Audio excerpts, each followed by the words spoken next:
RMC Première. Bonjour André-Jean Léopold. Bonjour Michel. Merci d'être avec nous ce matin. Vous êtes membre du gouvernement chargé du secteur de l'enseignement. Le lundi de la rentrée, nous recevions à votre place le vice-recteur Patrick Dion. Avec vous, on va faire le point après 2 semaines d'école. Mais d'abord, avant de voir tout ça dans le détail, 2 petits mots tout de même sur cette originalité, va-t-on dire. 2 personnes, le vice-recteur, et puis vous-même, André-Jean Léopold, pour gérer notre enseignement. Pourquoi cette direction à 2 têtes ? Il en faudrait peut-être davantage d'ailleurs, mais il n'y a rien de surprenant. C'était prévu dans le cadre justement du transfert de compétences et du choix qui a été fait, donc d'un service unique de l'enseignement. C'est-à-dire que le vice-recteur, il a effectivement, comme vous le disiez un instant, une double casquette. Il est à la fois chargé d'exercer les compétences de l'État à travers sa fonction de vice-recteur, et il est aussi directeur général des enseignements. C'est-à-dire que là, il doit effectivement mettre en œuvre la politique éducative définie par la Nouvelle-Calédonie à travers le gouvernement, l'action du gouvernement, bien sûr le secteur enseignement que je représente, mais aussi l'ensemble du gouvernement. André-Jean Léopold est donc notre invité ce matin. Vous pouvez, vous aussi, comme tous les matins, lui poser vos questions. Le 258 est à votre disposition jusqu'à un peu plus de 7h30. Allez, la première question, elle est toute simple. Comment s'est passée cette rentrée cette année, André-Jean Léopold ? Excusez-moi, oui. Malheureusement, avec un certain nombre de perturbations, tout le monde est au courant des intempéries qui ont affecté donc, de façon assez importante beaucoup de communes et donc d'établissements de ces communes. D'ailleurs, je voudrais lancer un message de solidarité et aux écoles, aux responsables d'écoles, aux enseignants, aux parents et surtout aussi aux responsables des communes qui doivent encore aujourd'hui, vraisemblablement, je pense notamment à Kawa, essayer de s'organiser pour que les élèves ne restent pas à la maison et puissent intégrer enfin leurs établissements. On pense à Poindimier aussi, où les internes du lycée et du collège ont dû rentrer chez eux. Problème d'eau potable. Exactement. Alors bon, là, c'est aussi une situation liée aux intempéries, indirectement. Effectivement, donc c'est pas la première fois qu'on rencontre des situations de ce type, là, notamment à cette période de l'année, mais c'est vrai que là, on peut dire que les choses n'ont pas été favorables. Le ciel n'a pas été favorable, c'est le moins qu'on puisse dire. Oui, c'est sans doute encore moins simple que d'habitude de gérer tout ça, alors qu'on reprend ses marques juste à la rentrée. Exactement. Il y a aussi des situations qui sont de notre ordre, notamment au collège de Wany. On va y venir, bien sûr, en détail. Terminés, etc. Mais je crois que là, une solution a été négociée avec les familles, les parents et les organisations syndicales par la province Nord. Et j'ai l'impression qu'on s'achemine vers quelque chose qui devrait permettre aux enfants de regagner rapidement leurs établissements. Oui, on parlait de transport. Voilà, on parlait ce matin, à travers Marguerite Poigoune, d'une lueur d'espoir. A priori, ça pourrait se débloquer. Les enfants pourraient retrouver la classe la semaine prochaine. Pas avant mercredi, en tout cas. Pas avant mercredi, mais il est possible que d'ici à mercredi, il puisse être trouvé une solution à travers des transports qui permettraient donc aux enfants de regagner l'école, puisque l'internat, pour l'instant, n'est pas considéré comme ouvrable. Et une autre situation qui concerne l'enseignement catholique, j'y suis évidemment sensible, bien entendu, c'est celle de la mission de Téhouti, le centre scolaire de Téhouti, qui réunit à la fois un collège et une école primaire. À Ponériouin. Là aussi, à Ponériouin, exactement. Je me permettrai de lancer peut-être un appel à la raison aux principaux protagonistes, les parents, mais aussi les responsables de l'établissement, là, pour se rappeler qu'un enjeu est important, qui est celui de la scolarisation de leurs enfants, que ça fait maintenant sans doute presque une dizaine de jours que la situation est comme ça. On ne voit pas pointer de solution. Il faut impérativement que là, on soit capable de discuter, parce que c'est pénaliser durement les enfants. C'est l'équipe de direction de ce groupe scolaire de la ADEC, dont les parents ne veulent plus. Il y a quelques jours, à votre place, nous recevions Karine Cazot, la directrice de l'enseignement catholique, qui vous a succédé à ce poste. Vous le disiez à l'instant, André-Jean Léopold. J'imagine que vous êtes sur la même ligne qu'elle, vous qui avez dirigé donc l'ADEC. les parents doivent aussi savoir rester à leur place. C'est un peu ce qu'elle nous expliquait. Voilà, je n'ai pas les tenants et les aboutissants de ce conflit.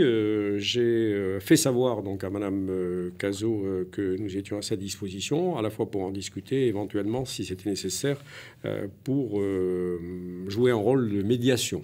Voilà, pour l'instant on en est là. Je pense que si la situation ne se débloque pas d'ici la fin de la journée ou d'ici la fin du week-end, nous entrerons en contact et nous discuterons pour savoir exactement ce qu'il y a lieu de faire pour résoudre ce problème, évidemment, qui ne peut pas durer plus que ce qu'il a déjà duré.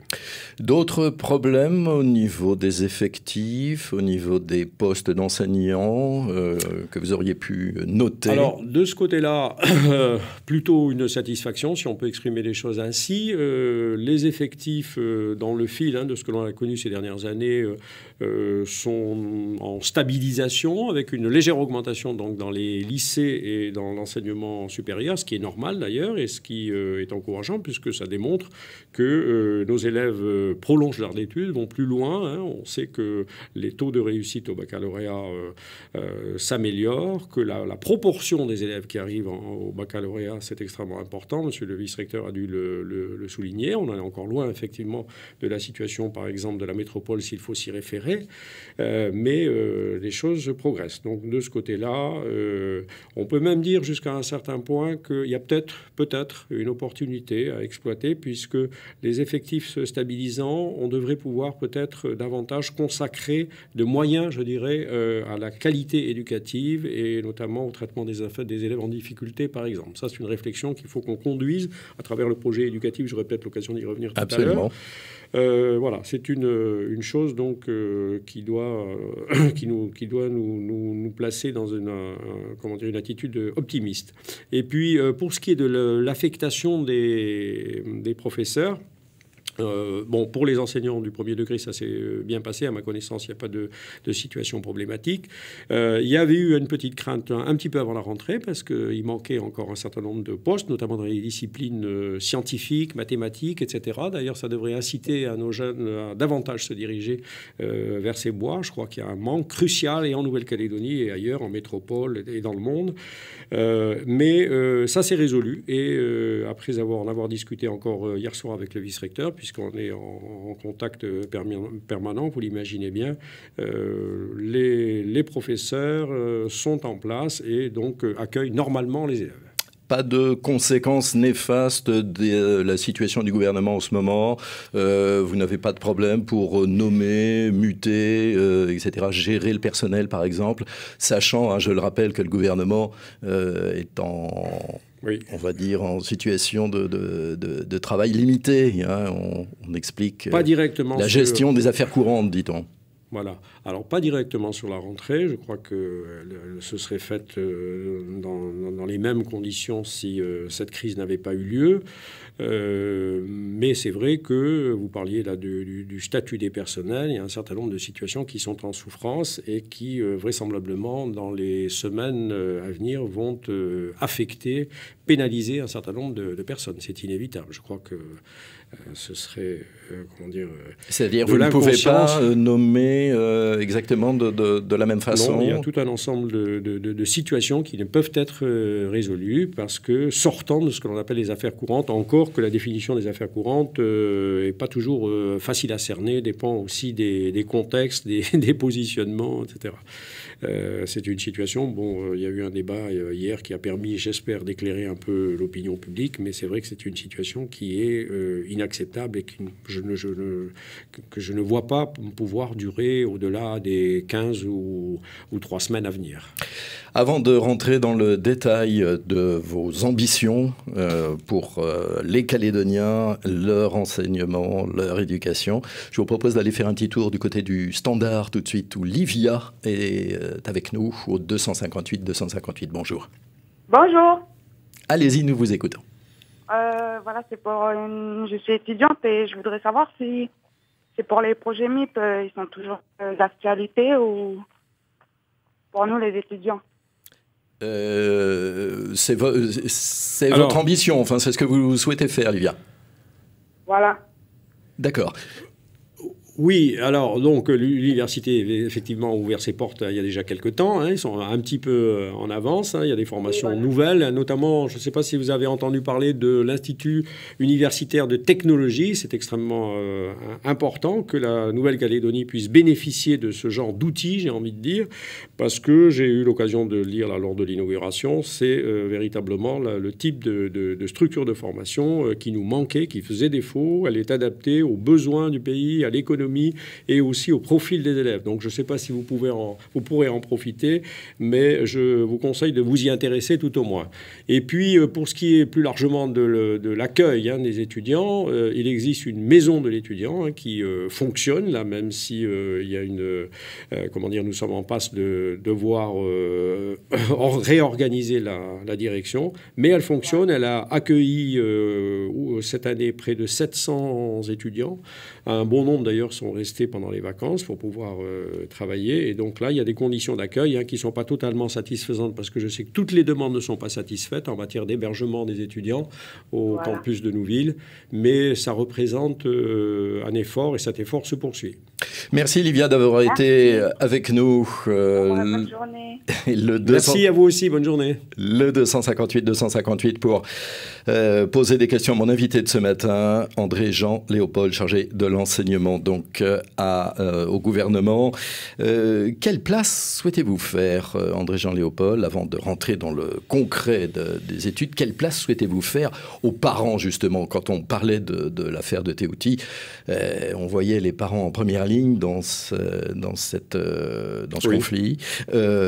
Est-ce que vous pouvez demander aux parents à qui vous avez dit engagez-vous, suivez ce qui se passe à l'école de vos enfants? Est-ce que vous pouvez leur dire maintenant non, ce que vous imaginez, non, on ne l'écoute pas? Alors, il y a plusieurs aspects. J'y répondrai sous 3 angles. Bon, la question de Teouti, je vous disais donc que je n'avais pas les tenants et les aboutissants, donc je m'abstiendrai, si vous voulez, de pouvoir porter un jugement et à partir de là, de définir ou de donner une direction sur la place des parents. Mais il y a un autre aspect sur lequel je voudrais insister, c'est que j'ai été informé ces jours-ci par monsieur le vice-recteur de 3 situations de violence dès la rentrée entre des élèves et leurs professeurs. Bon, là aussi, chacune des situations est singulière et il faudrait effectivement connaître le contexte, etc. Il reste que je voudrais quand même dire ma désapprobation et ma condamnation donc, de ces actes de violence. Elles sont trop nombreuses dans nos écoles, elles sont inacceptables. Je voudrais lancer un appel justement aux jeunes, aux élèves, qu'ils soient en collège ou en lycée, c'est quand même plus rare à l'école primaire, pour leur dire pour leur rappeler qu'ils ont à construire leur avenir dans les établissements, que tout est mis en place pour leur permettre cela. Ils ont aussi à se construire. Et se construire, c'est quelque chose qui doit, qui fait appel à des efforts personnels. Il faut aussi s'arrimer sur quelque chose qui est un fondement de la construction de soi, qui est le refus de la violence.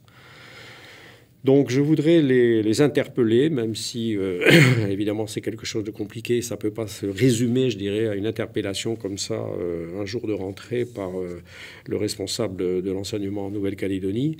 Il y a un ensemble de choses qui sont prévues et qui vont vraisemblablement se renforcer. On en a discuté avec monsieur le vice-recteur. Je voudrais lancer aussi un appel aux parents, puisque vous y faisiez allusion.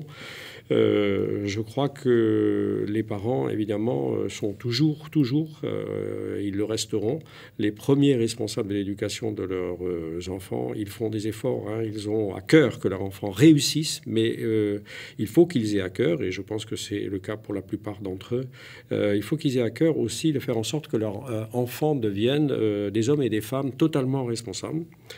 Je dirais irréprochable sur le plan moral, éthique, parce qu'on ne se construit pas sans cela, et la réussite n'a pas de sens sans cela, et que, ma foi, comme ils n'ont pas la possibilité de pouvoir savoir véritablement ce qui se passe dans les établissements, il faut qu'ils soient capables, très lucidement, très courageusement, de se renseigner et d'essayer de savoir ce qui se passe dans les établissements où se trouvent scolarisés leurs enfants, et s'interroger sur leur comportement. Et à partir de là, en fonction de leur capacité d'y répondre, eh bien qu'ils sachent aussi qu'ils ont, dans les responsables des établissements, des partenaires qui peuvent travailler avec eux pour essayer de faire en sorte que des situations, qui peuvent dégrader justement leur enfant, soient résolues. Et enfin, je voudrais lancer un message de solidarité, évidemment, et aux chefs d'établissement et aux enseignants de façon générale, aux éducateurs également, qui sont mis à rude épreuve. Donc pour leur dire qu'ils ont une mission évidemment professionnelle, technique, mais aussi ils ont une mission d'autorité. Et il ne faut pas qu'ils baissent les bras. Cette mission d'autorité, elle fait partie de l'enjeu éducatif globalement parlant, et il ne faut pas qu'ils désarment. Exigence et autorité. Exigence, autorité, bienveillance, concertation, discussion, échange sur tous ces problèmes. Philippe est avec nous également ce matin. Bonjour Philippe. Oui, bonjour. J'avais une question donc pour André-Jean Léopold, ce qui rejoint un petit peu ce qui a été posé comme question par l'étudiante qui appelait tout à l'heure. L'opération MIP cette année, elle n'a pas été reconduite apparemment.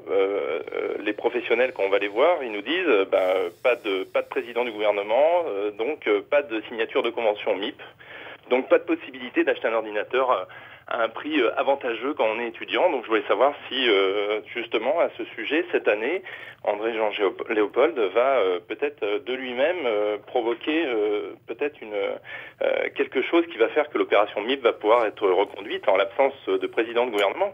Voilà, comment est-ce qu'on peut pallier à ce problème? Oui, je vous remercie de me poser la question. Je ne suis pas en charge de cette opération MIP, mais j'y ai participé, encore très récemment. Je vous rassure, elle doit avoir lieu.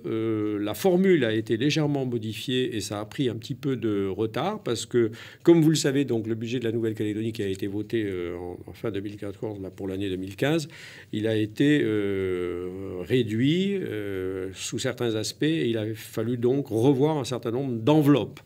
Donc, il y a une enveloppe qui est consacrée justement à l'aide aux étudiants, et pas seulement aux étudiants, il y a également les lycéens, pour leur permettre d'acquérir effectivement du matériel informatique et faciliter, favoriser leur étude. Je crois que ça fait partie aussi, je dirais, de la lutte contre l'échec scolaire de façon globale.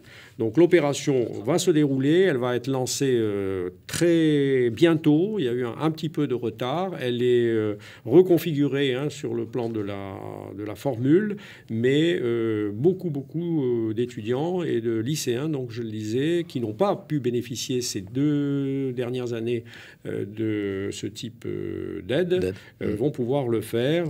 À partir de quelle échéance? Prévu qui sera même beaucoup plus simple que celle qui existait les années auparavant. C'est quoi? C'est une question de mois ou de trimestre? Ah non, c'est une question de jours, je dirais. D'accord.